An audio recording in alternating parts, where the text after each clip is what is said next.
You know, people always say, why are you guys so proud to be Italian? And of course, we're proud to be Italian, but I think understanding our family's background and history is what makes it so special and very humbling, to say the least. Like, this is literally a house that my nonna grew up in. Like, obviously, this is the condition now, but in such a small town, they started with something like this. It's just mind blowing.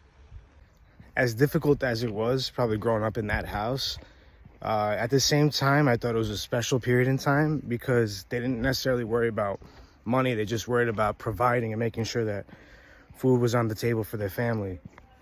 Like, can you imagine what it was like? And still today, people do this, but working in over 100-degree weather, picking all this fruit, crops, vegetables, just to put some food on the table. And you honestly had no other choice because that's just what you had to do. Now, in this little section right here, my nonno used to have sheep here. He had like a built fence that he made himself.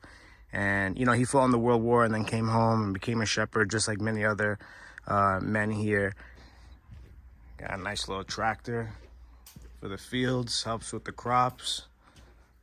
Now, this little section right here was used to hold the pigs. That's where they stayed. On this stable right here, they used to keep the cattle. Look at this though. Fresh garlic and onion. Fresh tomatoes, peppers, eggplant, watermelon.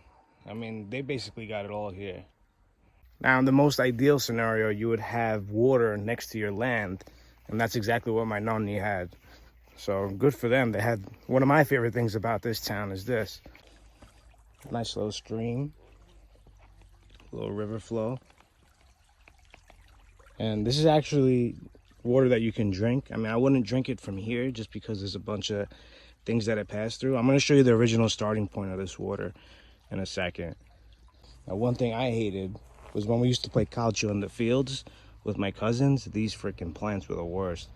But this would pinch you and then it would leave like a kind of like a rash on your body that just kept itching. It would go away, but it was annoying. Over here's the chicken coop. Oh, como estás? It's like I was saying earlier, the water comes from up this mountain all the way down here, and that's where the river flows.